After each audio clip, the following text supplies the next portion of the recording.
হঠাৎ করেই স্বামী স্ত্রীর মধ্যে সন্দেহ শুরু হয়েছে, কারণ ছাড়াই ঝগড়া বাড়ছে, বাইরের কারোর প্রতি অদ্ভুত আকর্ষণ তৈরি হচ্ছে, এক ছাদের নিচে থেকেও দুজন মানুষ মানসিকভাবে দূরে সরে যাচ্ছে। কিন্তু প্রশ্ন হলো, সব কিছু ঠিক থাকা সত্ত্বেও কেন ভেঙে যায় কিছু বিবাহ? জ্যোতিষশাস্ত্র বলে অনেক সময় এর পেছনে কাজ করে এক রহস্যময় গ্রহ, রাহু। রাহু এমন এক ছায়া গ্রহ যে মানুষের মনে বিভ্রম তৈরি করে, মিথ্যা আকর্ষণ বাড়ায়, লোভ, আসক্তি, গোপন সম্পর্ক, অবিশ্বাস এবং মানসিক বিষ কিন্তু ঢুকিয়ে দেয় দাম্পত্য জীবনে। আজকের এই ভিডিওতে আমরা জানব রাহু বিবাহিত জীবনে কি কি বিপদ নিয়ে আসতে পারে আফটার ম্যারেজ। কোন কোন ঘরে রাহু থাকলে দাম্পত্য সবচেয়ে বেশি ক্ষতিগ্রস্ত হয়, কেন Rahu extra marital affair, addiction ও মেন্টাল টক্সিটি বাড়ায়, সায়েন্টিফিক সাইকোলজি কী বলে এবং কিভাবে রাহুর নেতিবাচক প্রভাব কমানো যায়। ভিডিওটি শেষ পর্যন্ত দেখবেন, কারণ অনেক মানুষ বুঝতেই পারেন না তাদের সম্পর্ক ভাঙার পিছনে কাজ করছে রাহুর অদৃশ্য এক খেলা। ট্রু সায়েন্টিফিক অ্যাস্ট্রোলজি ইউটিউব চ্যানেলে আপনাদের প্রত্যেককে ওয়েলকাম জানাচ্ছি। দেখুন, রাহু আসলে কি? বৈদিক জ্যোতিষে রাহু কোনো রিয়েল প্ল্যানেট নয়, এটি একটি শ্যাডো, অর্থাৎ গ্রহণ বিন্দু, একটি সরলরেখার দুটি বিন্দু। আপনারা পুরাণ কাব্যগ্রন্থে পড়েছেন, পুরনো দর্শক বন্ধুরা জানেন, নতুনদের জন্য বলছি। সমুদ্র মন্থনের কাহিনীতে বলা হয় এক অসুর দেবতাদের ছদ্মবেশে অমৃত পান করছিল, নাম হচ্ছে সর্বাণ। সূর্য চন্দ্র তা দেখে ফেলে বিষ্ণুকে জানায় এবং বিষ্ণু সুদর্শন চক্র দিয়ে তার মাথা কেটে দেয়। যেহেতু অমৃত পান করেছিল, সে হয়ে যায় অমর, কিন্তু মাথার অংশ হয়ে যায় রাহু এবং শরীর তার থাকে না, আর দেহের অংশ হয়ে যায় হচ্ছে কেতু। এই কারণেই রাহুর প্রকৃতি হচ্ছে ছদ্মবেশ, প্রতারণা, illusion, obsession, addiction, forbidden attraction, সব কিছুই কিন্তু রাহুর মধ্যে আমরা দেখি। রাহু মানুষের মনে এমন কিছু চাওয়া তৈরি করে দেয় যা বাস্তবে সুখ দেয় না, কিন্তু মানুষ তবুও সেই দিকেই কিন্তু ছুটে যায়। এবার ভাবুন, যদি এই শক্তি বিবাহিত জীবনে ঢুকে পড়ে, তাহলে কি হতে পারে? ভালো করে বুঝবেন, সায়েন্টিফিক সাইকোলজি ভার্সেস রাহু বলছি আমি। আধুনিক মনোবিজ্ঞান বলছে মানুষের মস্তিষ্ক নোভেলটি বা নতুন জিনিসের প্রতি সবসময় আকৃষ্ট হয়। যেমন আপনি যদি নতুন কোনো জিনিস কখনো করেন, নতুন জায়গায় ঘুরতে যান, আপনার মাইন্ড কিন্তু সেই দিকে আকৃষ্ট হবে। ডোপামাইন নামক এক কেমিক্যাল, অর্থাৎ আমরা তো লাইফ সায়েন্সে পড়েছি ছোটোবেলাতে যে হরমোন থাকে যেগুলো, সেই হরমোন কেমিক্যাল নতুন এক্সাইটমেন্ট খোঁজে। রাহুর এনার্জি ঠিক এই ডোপামাইন লুপের মতোই কাজ করে। যখন কারোর জন্মছকে রাহু দাম্পত্য ঘরে প্রভাব ফেলতে শুরু করে, বা দাম্পত্য জীবনের অধিপতি অর্থাৎ সপ্তম পতির ওপর কোনোভাবে প্রভাব ফেলতে শুরু করে, বা দাম্পত্য জীবন যে যে ঘরগুলোতে কন্ট্রোল করে, তখন সেই ব্যক্তি নিজের পার্টনারের মধ্যে এক্সাইটমেন্ট হারাতে শুরু করে। বাইরের মানুষের প্রতি কিউরিসিটি বাড়ে, সোশ্যাল মিডিয়া অ্যাডিকশান বাড়ে, ভার্চুয়াল রিলেশনশিপ তৈরি হয়, সিক্রেট চ্যাটিং শুরু হয়, ইমোশনাল চিটিং শুরু হয়। মনোবিজ্ঞানে একে বলে নোভেলটি সিকিং বিহেভিয়ার, আর জ্যোতিষে একে বলা হয় রাহুর মায়াজাল। কিন্তু এখানেই অ্যাস্ট্রোলজি এবং সাইকোলজির এক অদ্ভুত জায়গা গিয়ে মিলে যায়। যেমন ধরুন, সপ্তম ঘরে যদি রাহু থাকে, আলোচনাটা এগোবো তার আগে বলবো, যদি কনসালটেশন করার চান স্ক্রিনে দেওয়া নাম্বারে হোয়াটসঅ্যাপ করে বুকিং কনফার্ম করবেন। বাড়িতে বসে অনলাইনে ডিটেল প্রেডিকশন পাবেন, কেউ কল করবে না, হোয়াটসঅ্যাপ করবেন, বুকিং মাস্ট। এবং অবশ্যই আপনার প্রশ্নগুলো মেনশন করবেন, সমস্যাগুলো মেনশন করবেন, আমরা একটু একদিন সময় নিই, তারপরে আপনাকে কল করে ওভার দ্য টেলিফোন, কোনো লিমিটেড আলোচনা না, আপনার যেগুলো যেগুলো প্রশ্ন টু দ্য পয়েন্ট অ্যান্সার পাবেন, প্লাস তার বাইরেও যেগুলো বলা উচিত আমরা মনে করবো সেগুলোকেও আপনাকে জানিয়ে দেবো। আপনি যাতে স্যাটিসফাইডও হবেন, এমন নয় চেম্বার এসে দেখালেই ভালো ফেসিলিটি পাওয়া যায়। যারা ওভার দ্য ফোন দেখাচ্ছে তারা ফেসিলিটি পাচ্ছে, তাই দেরি না করে কনসালটেশন করাতে চাইলে করিয়ে নেবেন। হ্যাঁ, সপ্তম ঘরে রাহু সবচেয়ে বিপজ্জনক এক অবস্থান। জন্মচক্রের লগ্নকে 1 নম্বর ঘর ধরে ঠিক অ্যান্টি ক্লকওয়াইজ 7 নম্বর ঘরে যদি রাহু থাকে, যেটা জন্মচক্রের সপ্তম ঘর হলো বিবাহ, স্পাউস অর্থাৎ পার্টনার, পার্টনারশিপ, ফিজিক্যাল ইন্টিমেসি। এই ঘরে যদি রাহু থাকে তাহলে ব্যক্তি বিবাহ নিয়ে অদ্ভুত অবসেশন অনুভব করতে পারে। কিন্তু কমন ফলাফলটা কি? এক হচ্ছে অস্বাভাবিক আকর্ষণ। ব্যক্তি এমন মানুষের প্রতি আকৃষ্ট হবে তারা সোশ্যালি আনইউজুয়াল, যেমন এজ ডিফারেন্স, কোনো ফরেন পার্টনার, সিক্রেট রিলেশনশিপ, তারপরে ট্যাবো অ্যাট্রাকশান, এই জায়গায় কিন্তু মানুষ আকৃষ্ট হবে যদি সপ্তম ঘরে রাহু থাকে। দ্বিতীয় হচ্ছে কি, বিবাহর ক্ষেত্রে ইলিউশন অর্থাৎ ম্যারেজ ইলিউশন। বিবাহের আগে পার্টনারকে পারফেক্ট মনে হবে, কিন্তু বিবাহের পর রিয়েলিটি শক আসবে হঠাৎ করে, কারণ রাহু ইলিউশন তৈরি করে এবং ইলিউশন ভাঙতেও একটা সময় নেয়। 3 নম্বর কি সবথেকে important, extra marital affair create করে দেয়। এ ব্যাপারে আলাদা ভিডিও আমি তৈরি করব, তাও বলে দিচ্ছি। রাহু কখনো কখনো মানুষকে ফরবিডেন এক্সাইটমেন্টের দিকে ঠেলে দেয়, বিশেষ করে যদি সেই ব্যক্তির জন্মছকে শুক্র কোনোভাবে পীড়িত হয় এবং মঙ্গল শুক্র রাহু যুক্ত থাকে, মঙ্গল রাহুর নক্ষত্রে থাকে, চন্দ্র দুর্বল থাকে, তাহলে অবশ্যই এক্সট্রা ম্যারিটাল অ্যাফেয়ার বাড়ার কিন্তু সম্ভাবনা থাকে। এরপর কি পাবলিক স্ক্যান্ডেল, সপ্তম ঘরেরাও অনেক সময় রিলেশনশিপ স্ক্যান্ডেলও তৈরি করে দেয়। এমন সম্পর্কে জড়াবে সেখান থেকে একটা লোক সমাজে অপমান, সোশ্যাল মিডিয়াতে জিনিসগুলো ভাইরাল হয়ে যাওয়া, প্রাইভেট চ্যাট এক্সপোজ, এসবও কিন্তু দেখতে পাওয়া যায়।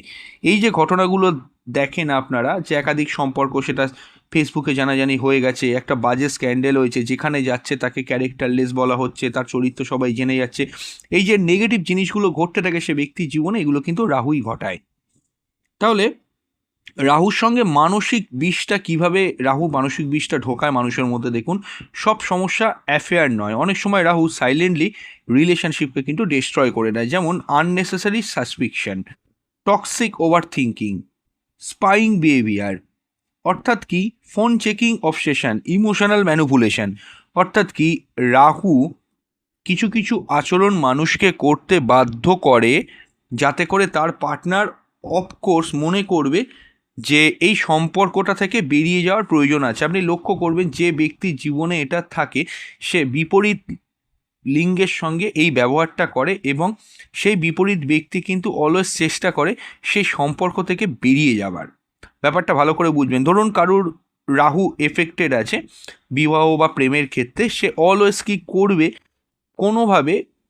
আচ্ছা, আর একটা জিনিসও বলি, রাহু শুক্র সপ্তম ভাব পঞ্চম ভাব এগুলো পীড়িত থাকলে, লগ্ন বা লগ্নপতি পীড়িত থাকলে ম্যাক্সিমাম ক্ষেত্রে লক্ষ্য করে দেখবেন, বা নবাংশ জাতক যদি উইক থাকে লক্ষ্য করে দেখবেন সেই ব্যক্তি তার পার্টনারে ফোন চেক করবে, মোবাইল চেক করবে, ফোনে বিজি পেলে অশান্তি করবে, তাকে সব কিছুতে ডাউট করবে, একটা স্পাইং করার মতো মানসিকতা চলে আসবে, ইমোশনালি ম্যানিপুলেশন করবে।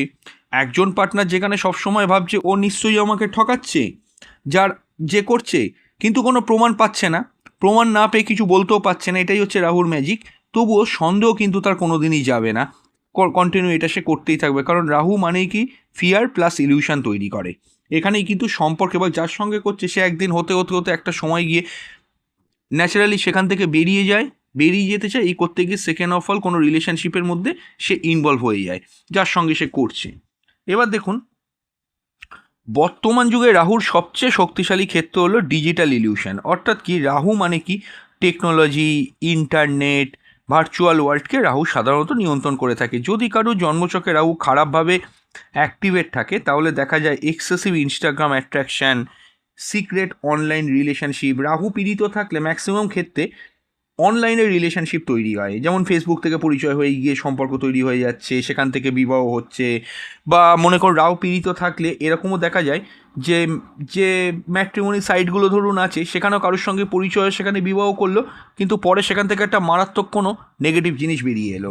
হয়তো হঠাৎ করে বিবাহ হচ্ছে না, হঠাৎ করে বিবাহটা হয়ে যায় সত্যি কথাই, কিন্তু কোথাও না কোথাও গিয়ে এন্ড অফ অল সেখান থেকে ধাক্কা খাওয়ার কিন্তু প্রবল সম্ভাবনা থাকে। বা পর্ন অ্যাডিকশান, নেগেটিভ মানুষের প্রতি বা নেগেটিভ পার্টনারদের প্রতি আকৃষ্ট হচ্ছে, একটা ডেটিং অ্যাপ অবসেশন, মানে এমন অ্যাপের মধ্যে সে এমন অ্যাপ মোবাইলে ইনস্টল করছে, ডেটিং করতে তার খুব ইচ্ছে করছে, ফেক আইডেন্টিটি তৈরি করে অনেকে দেখবেন রিলেশনশিপ তৈরি করে অন্য কোনো, এটা ছেলেদের ক্ষেত্রেও প্রযোজ্য, মেয়েদের ক্ষেত্রেও প্রযোজ্য। এই যে ঘটনাগুলো ঘটে এগুলো কিন্তু রাহুই করায়। এর ফলে রিয়েল ম্যারিড লাইফ ধীরে ধীরে কিন্তু শুকিয়ে যায়, কারণ রাহু পুরোটাই একটা অবাস্তব জিনিসের ওপর আপনাকে দাঁড় করিয়ে দেয় আস্তে আস্তে। মানে কি কোনো ব্যক্তি যদি এরকমও করে কখন, আপনি ভেবে দেখুন, সে ফেক আইডেন্টিটি তৈরি করছে, ফেক আইডেন্টিটি তৈরি করে সেখানে কোনো পার্টনারের সঙ্গে চ্যাট করছে, এবং তারপরেও কি হয়, চ্যাট করতে করতে আস্তে আস্তে সম্পর্ক বাড়াচ্ছে, নিজের নাম ভুল বলছে, নিজের পরিচয় গোপন করছে, সেভাবে সম্পর্ক তৈরি করতে করতে একটা না একটা সময় গিয়ে সেই সম্পর্কটা এক্সপোজ হবে। সত্যি কখনো চাপা থাকে না, কিন্তু ততক্ষণে যেহেতু ওপর দিকের পার্টনার অনেক দূর এগিয়ে যায়, এরকমও দেখা গেছে তারা বিবাহ করে নিয়েছে, কিন্তু সম্পর্কের যে বিশ্বাসের বীজ সেটা কিন্তু পুরো ভেঙে যায়। এটা কিন্তু রাহু তৈরি করে, এই কারণে এই প্রবলেমগুলো হয়। সেক্ষেত্রে কী হয়, পার্টনার পাশে আছে তবু ইমোশনাল ইন্টিমেসি নষ্ট হয়ে যায়। এবার দেখুন রাহু শুক্র সবচেয়ে বিপজ্জনক আকর্ষণ। শুক্র হলো প্রেম, রোম্যান্স, প্লেজার, এবং রাহু হলো হচ্ছে অবসেশন। তাহলে ব্যাপারটা কিরকম হতে পারে দেখুন, আপনার যখন রাহু শুক্র কনজাংশন হয় তখন সেই ব্যক্তি অতিরিক্ত সেক্সুয়াল হয়ে যেতে পারে, ফিজিক্যাল প্লেজারের প্রতি অ্যাডিক্টেড হতে পারে, একাধিক সম্পর্কে জড়াতে পারে, রিলেশনশিপে লয়্যালটি কমে যেতে পারে। তবে সব ক্ষেত্রেই যে খারাপ হবে এরম ব্যাপারটা অবশ্য নয়। রাহু শুক্র অনেক সময় ফিল্মি, মিডিয়া ওয়ার্ল্ড, গ্ল্যামার ওয়ার্ল্ডে, ফ্যাশন ডিজাইনিংয়ে আর্টিস্ট হতে সফল হতে পারে, মানে সফলতা দিতে পারে। যারা মডেলিং করে তাদের সফলতা দেয়। কেরিয়ারের দিকটা অবশ্য ঠিক আছে, কিন্তু দাম্পত্যে ইনস্টেবিলিটি তৈরি করার যথেষ্ট ঝুঁকি থাকে। দেন দেখুন রাহু মঙ্গল, এটাও অ্যাগ্রেসিভ ম্যারেজ। মঙ্গল অ্যাগ্রেশন নিয়ন্ত্রণ করে। রাহু যখন মঙ্গলের সঙ্গে যুক্ত হয়ে যায় যেভাবেই হোক, তখন অ্যাঙ্গার অ্যাবনর্মাল হয়ে যায়। বিবাহে দেখা যায় violent argument, physical aggression, domination, sexual frustration, impulsive behaviour, সব কটা কিন্তু রাহু মঙ্গল কানেকশানে কমন থাকে। সেটা যে কোনোভাবে যে কোনো ক্ষেত্রে হতে পারে। এই রাহু শুক্রর কথা বললাম, রাহু শুক্রের নক্ষত্রে শুক্র রাহু নক্ষত্রে হবে। রাহু শুক্র একসঙ্গে যে কোনো ঘরে থাকলে হবে। রাহু শুক্র একে অপরের যদি বিপরীতে থাকে তখনও হতে পারে। মঙ্গল রাহুর ক্ষেত্রেও তাই, নাক্ষত্রিক কানেকশান, একে অপরের অপোজিটে আছে, একসঙ্গে যে কোনো ঘরে আছে, সেক্ষেত্রে কিন্তু এই প্রবলেমগুলো নিয়ে আসে। বিশেষ করে যদি চতুর্থ, সপ্তম বা অষ্টম ঘর পীড়িত হয়ে যায় এই মঙ্গল রাহুর জন্য, হ্যাঁ, বা রাহু শুক্রর জন্য, তাহলে কিন্তু ডেঞ্জারাস কানেকশন এটা কিন্তু বিবাহের ক্ষেত্রে আনতে পারে ম্যারিটাল লাইফে। আচ্ছা, রাহুর মহাদশাতে বিবাহিত জীবনে কী কী পরিবর্তন হয়? রাহুর মহাদশা 18 বছর স্থায়ী হয়। অনেক ক্ষেত্রে মানুষ জীবনে এই সময় রিলেশনশিপ ক্রাইসিসের মধ্যে পড়ে যায়। রাহু হিডেন ডিজায়ার বের করে আনে। যে মানুষ আগে শান্ত ছিল সে হঠাৎ বদলে যেতে পারে। আকস্মিকভাবে তার একটা ক্যারেক্টারে, বিহেভিয়ারে পরিবর্তন হলো, একটা সিক্রেট ফ্যান্টাসি, হিডেন অ্যাট্রাকশানে পড়বে, আইডেন্টিটি ক্রাইসিস তৈরি হবে, ইমোশনাল কনফিউশন তৈরি হবে, এসব বাড়তে পারে। অনেক সময় এই ফেজে ডিভোর্স, সেপারেশন, বিট্রে হতে কিন্তু দেখা যায়। এটা রাহুই মূলত আকস্মিকভাবে করে। দেখুন একটা জিনিস আপনি মনে রাখবেন, যে রাহুর নেতিবাচক প্রভাব কমানোর কিছু কিন্তু উপায় আছে। আমি সেই উপায়টা বলবো, তার আগে বলবো কনসালটেশন না করতে চাইলে মান্থলি 59 টাকা আমাদের চ্যানেলে মেম্বারশিপ নিতে পারেন। এই ভিডিওতে আমাদের চ্যানেলে ঢুকে জয়েন বাটনে ক্লিক করে মেম্বারশিপ নিয়ে নিতে পারেন। এবং মনে রাখবেন অবশ্যই কিন্তু আমরা এটাই করি যে প্রতি মাসে যে কোনো একটি প্রশ্ন আপনারা নিজেদের সম্পর্কে আমাদের হোয়াটসঅ্যাপ করে জেনে যেতে পারবেন। বিভিন্ন অ্যাস্ট্রোলজিক্যাল আপডেট আপনারা কিন্তু পেয়ে যাবেন। এবং এটা ছাড়াও আমি এটা বলবো আপনাকে, যে আপনার কোনো সমস্যা থাকলেও সে ব্যাপারেও কিন্তু আমরা ভিডিও প্রোভাইড করে দিই এবং আমাদের সঙ্গে যুক্ত থাকতে পারবেন। হ্যাঁ, দেখুন প্রশ্ন হলো সমাধান কি? জ্যোতিষ মাসে কিছু উপায় আছে অ্যাস্ট্রোলজিক্যাল, যেমন হচ্ছে কমিউনিকেশন। রাহু অবশ্যই কিন্তু সাইলেন্টলি কাজ করতে ভালোবাসে, তাই রিলেশনশিপে ট্রান্সপারেন্সি বাড়ান। কোনো খারাপ লাগলে সেটা মুখের ওপর বলবেন। দুজনের ক্ষেত্রে এটা প্রযোজ্য, একজনের ক্ষেত্রে নয়, যেন চেপে কেউ না রাখে। দুই হচ্ছে কি ডিজিটাল ডিসিপ্লিন। অতিরিক্ত সোশ্যাল মিডিয়া ও সিক্রেট চ্যাটিং এগুলো কিন্তু কমান। যেগুলো আড়লে আড়লে মেসেজ করছে, অনেক বিবাহিত পুরুষ বা মহিলাকে দেখা যায় আননোন ছেলের সঙ্গে দিনের পর দিন মেসেজ করে যাচ্ছে। এবং একটা জিনিস দেখুন, একটা ব্যক্তির সঙ্গে একরকম তার মনের ব্যাপার হয়ে যেতে পারে, কিন্তু একাধিক ব্যক্তির সঙ্গে যদি সে জড়িত থাকে, হ্যাঁ, এরকম তো দেখতে পাওয়া যায় যে পার্টনারের দিকে কোনো ভুল নেই, অথচ সে এক্সট্রা ম্যারিটাল অ্যাফেয়ারে জড়িয়ে পড়েছিল, এরকম তো আমরা দেখতে পাই। তা আমরা কমন ভাষায় কি বলি? Character problem. না, ক্যারেক্টার প্রবলেম ব্যাপারটা ওরকম না। অ্যাস্ট্রোলজিতে কাউকে দোষ দেয় না, এটা গ্রহ নক্ষত্রের জন্যেই হয়, আমরা এটাই মনে করি। তো রাহু এই সিক্রেট চ্যাটিংটা কিন্তু বাড়িয়ে দেয়, তো এইটাকে একটু কমান। তারপরে হচ্ছে কি মেডিটেশন। রাহু মাইল্ড ইলিউশন কিন্তু তৈরি করে দেয়, তাই ধ্যান মনকে স্টেবিলাইজ করে। মেডিটেশন করার চেষ্টা করুন। অনেক সময় সাইকোলজিক্যাল থেরাপি রিলেশনশিপ বাঁচাতে যথেষ্ট সাহায্য করে। প্রয়োজনে সাইকোলজিস্টের কাছে যান, সেখান থেকে কিন্তু হেল্প নিতে পারেন, সেটাও কিন্তু আপনাদের অনেকটা উপকারে আসবে। সাইকোলজিস্টকে দেখানো মানে কেউ পাগল নয়, মানসিক স্থিতির প্রবলেম থাকলে সেটা কিন্তু সমাধান হয়ে যায়, সেটা আপনারা করতে পারেন, অনেক কিছুই করতে পারেন।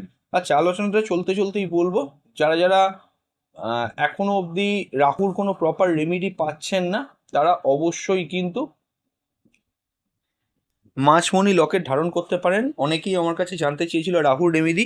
এই ভিডিওতে ক্লিক করলে বাঁ দিকে নিচে সেই প্রোডাক্টের লিঙ্ক দিয়ে দিচ্ছি, আপনারা ক্রয় করে নেবেন এবং ক্রয় করে আমাকে হোয়াটসঅ্যাপ করে জানাবেন আপনারা ক্রয় করেছেন।